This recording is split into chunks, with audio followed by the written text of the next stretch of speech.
Continuando aqui na cobertura do Web Summit Rio 2024, eu estou aqui com o Matt Penks, cofundador e CEO da Loft. Tudo bom, Matt? Muito obrigado.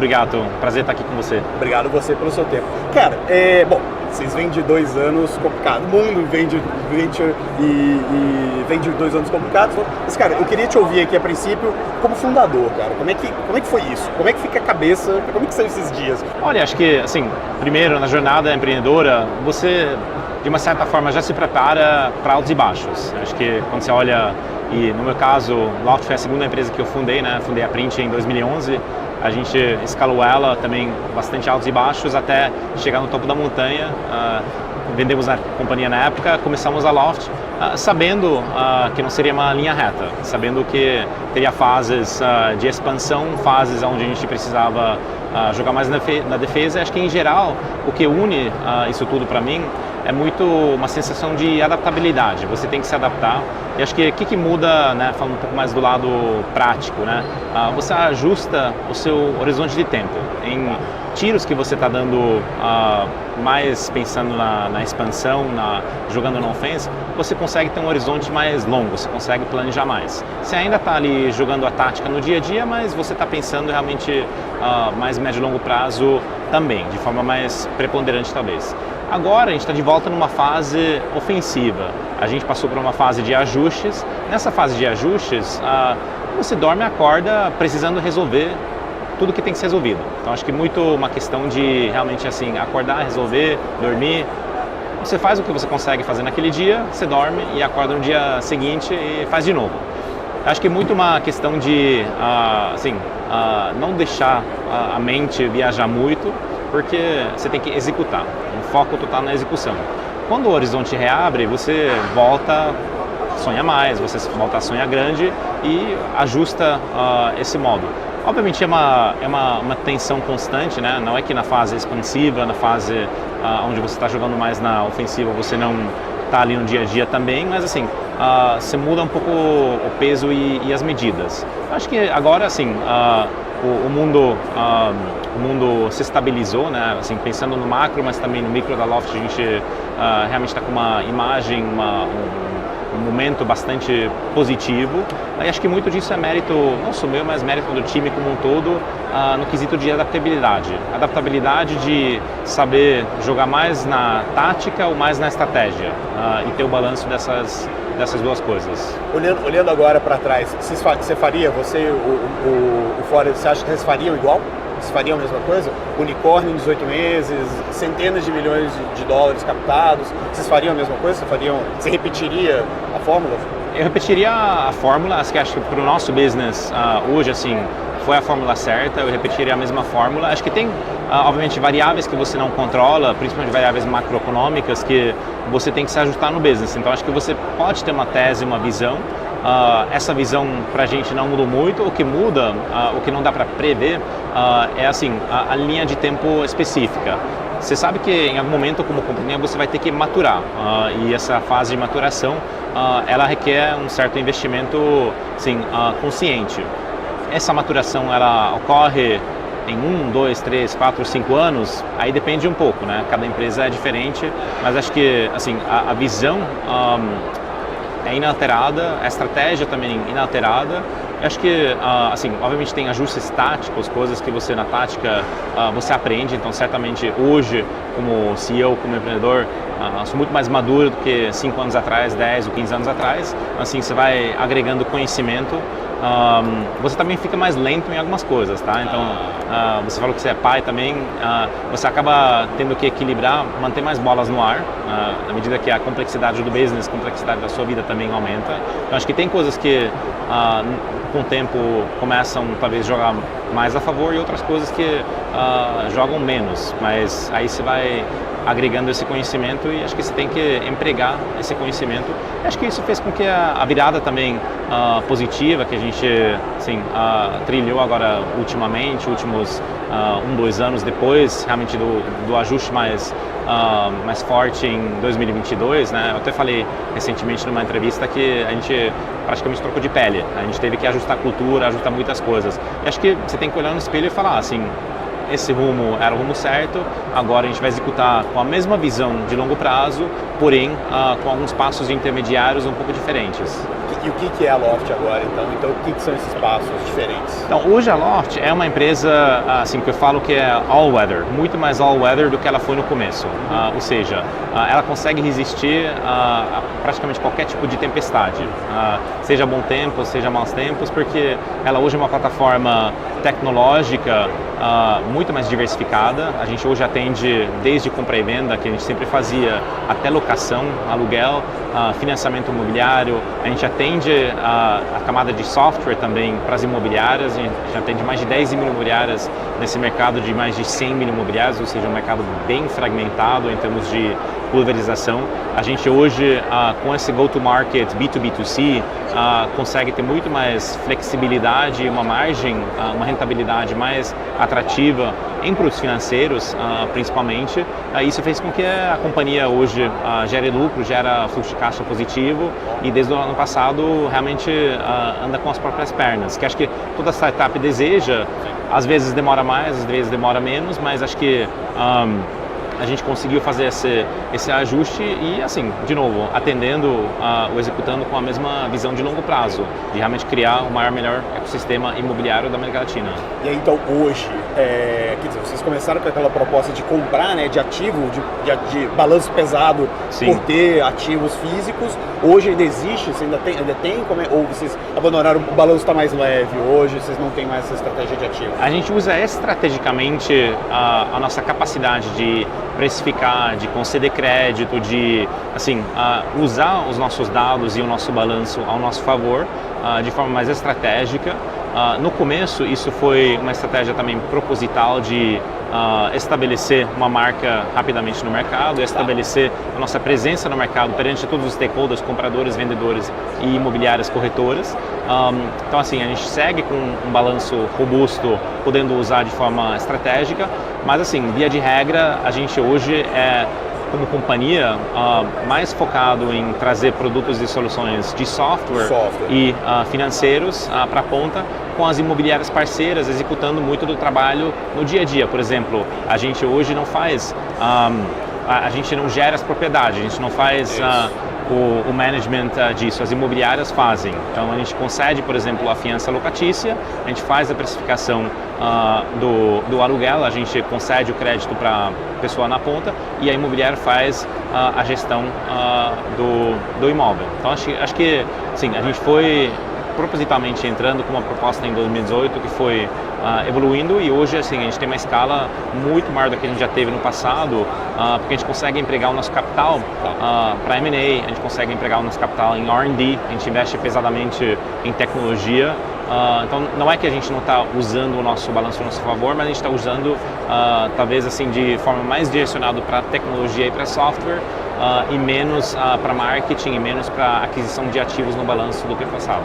Então hoje dá para falar que é mais tech do que próprio, da próprio tech, vocês estão mais no tech do que no próprio mesmo. Eu diria que é bem mais tech, é bem mais fin também, de fintech. Eu ia chegar no fim. E assim, obviamente ainda muito presente naquele momento tão importante, tão mágico para as pessoas que é a transação imobiliária. Então, nesse sentido, a gente ainda é bastante próprio, porque a gente está lá na compra e na venda, a gente está na locação, a gente está lá no momento quando você decide sobre um eventual financiamento imobiliário, mas assim, em termos de ferramental nosso que a gente proporciona, mais tech, mais fin, e talvez menos pró do que em 2018. Tem o asset heavy ali dos imóveis que vocês compravam e tal. Perfeito.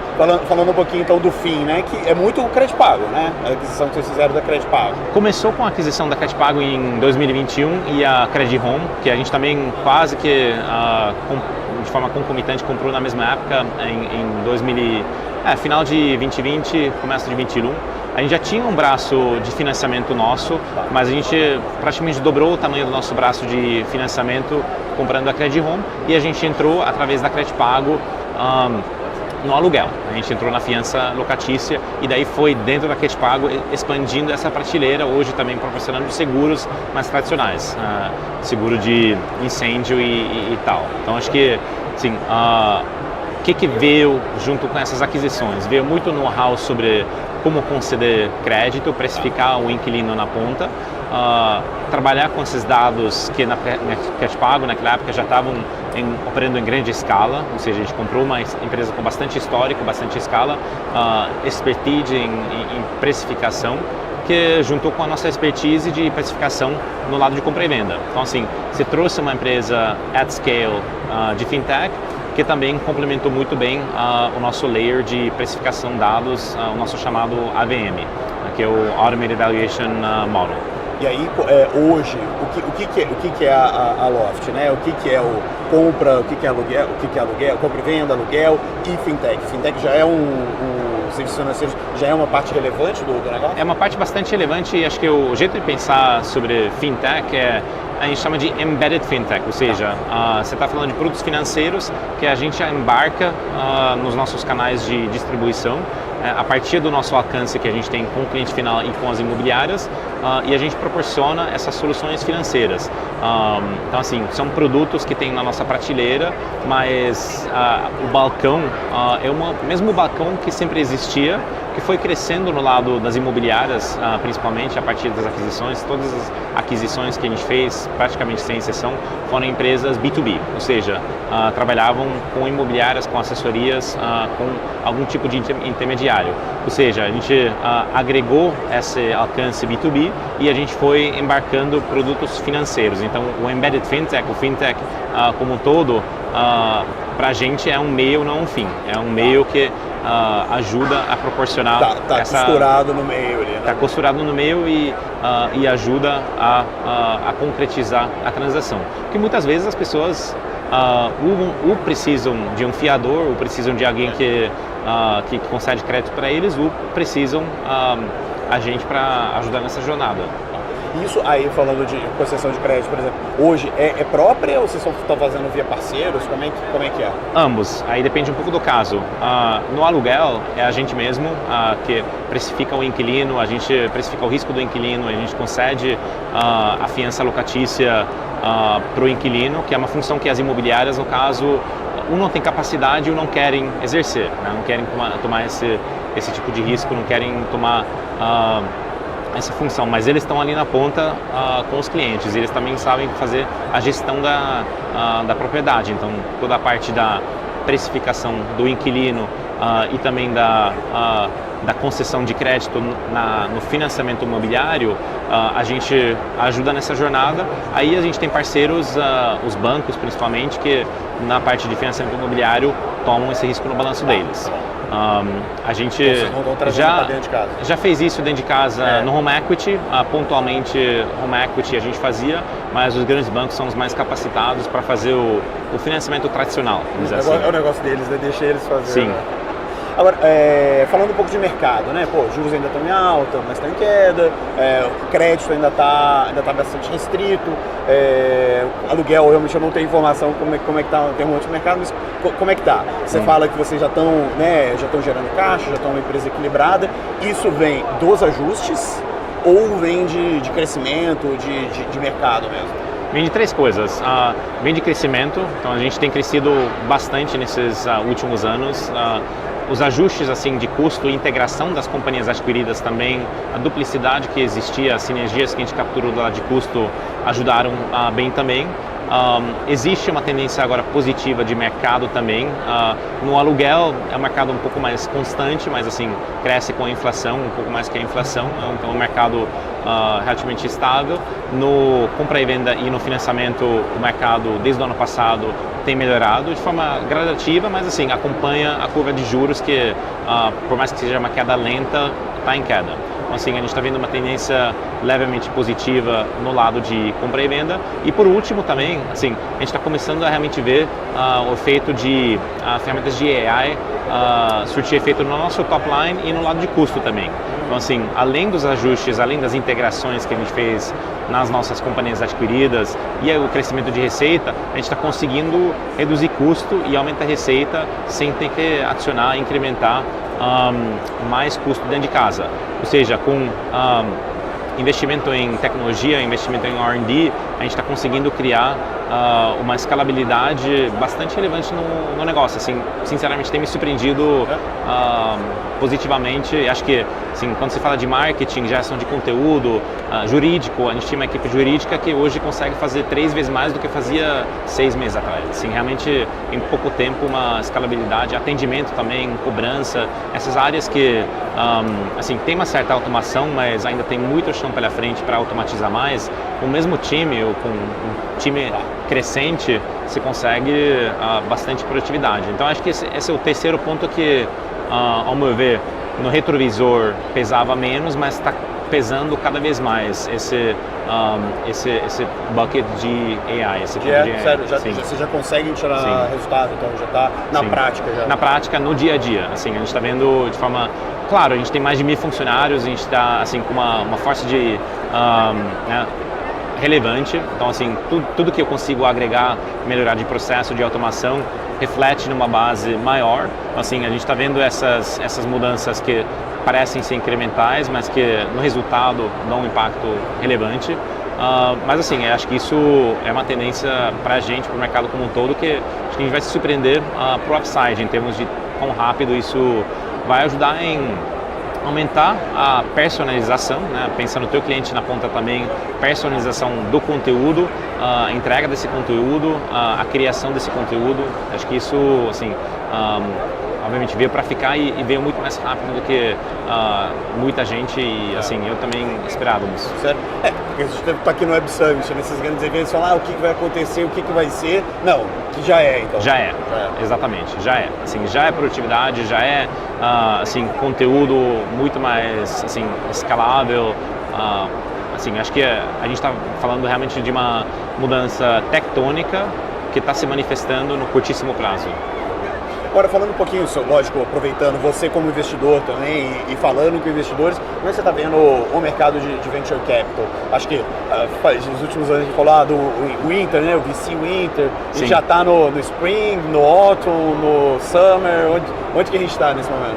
Sim, acho que em 2020, 2021, a gente falou um pouco da explosão cambriana, assim, a gente teve realmente uma explosão de startups, a gente teve uma expansão. Você falava, inclusive eu lembro que eu escrevi essa matéria, você falando isso. E, enfim, a gente falava disso porque realmente o ecossistema de 2011 para 2020, a primeira década mais ou menos que eu empreendi aqui no Brasil, assim, foram mudanças gradativas, mais lentas. Aí de repente você teve, em poucos anos, essa explosão, o ecossistema acelerou. Você teve muito mais unicórnios, mas também muitas companhias sendo fundadas, muito mais, assim, realmente uma ordem de magnitude mudou. Aí, depois em seguida, depois de 2021, começo de 22 para 23, você teve esse inverno que o mercado todo viveu. Eu acho que agora a gente estamos na primavera. Assim, usando essa analogia, a gente... o mercado como um todo sobreviveu bem o impacto, né? Esse foi um impacto de um asteroide, vamos dizer assim. Sobrevivemos esse impacto quase que nuclear do asteroide e agora estamos na primavera. Acho que, obviamente, entre mortes e feridas, assim, teve companhias que, assim, infelizmente não resistiram, não conseguiram se adaptar, mas as companhias que sobreviveram, o mercado está ativo, assim, desde o seed stage, né, o early stage, pro growth, você está começando a ver vários sinais positivos, o mercado voltando a transacionar. A gente teve alguns IPOs recentes também nos Estados Unidos, aqui no Brasil ainda não, mas assim, o mercado está voltando a transacionar. Então eu vejo, em geral, se o mercado estava congelado e todo mundo estava praticamente hibernando, a gente saiu dessa fase de hibernação e agora estamos na fase construtiva, neutro para positivo, e eu estou vendo uma certa tendência de aceleração, principalmente quando se fala do early stage. Acho que fundos de early stage, seed, series A, até series B também, uma aceleração. Acho que o que falta agora, mas também está começando a acelerar, é o pre-IPO. Acho que essa naturalmente é a última fase a se ajustar, e acho que a gente está, assim, nos próximos 6 a 12 meses, a gente deve ver cada vez mais notícias também de companhias indo direto e listando o fora ou aqui no Brasil, ou também companhias fazendo rodadas pre-IPO, ou para cima ou para baixo. Acho que a gente vai ver tanto de up rounds como de down rounds, um pouco de tudo, mas assim, o mercado voltou a transacionar. Loft, uma delas, nos próximos anos? Você vai ser o primeiro a saber. Acho que a SEC vai saber primeiro, né? Aí nem vou poder comentar, mas... Boa. Beleza, Nath, obrigado pelo Valeu. papo. Valeu. Continue acompanhando a cobertura do Web Summit Rio 2024 aqui no Startups, aqui no YouTube mesmo, e também nas nossas redes sociais, na newsletter e, claro, no startups.com.br. Valeu. Obrigado. Boa.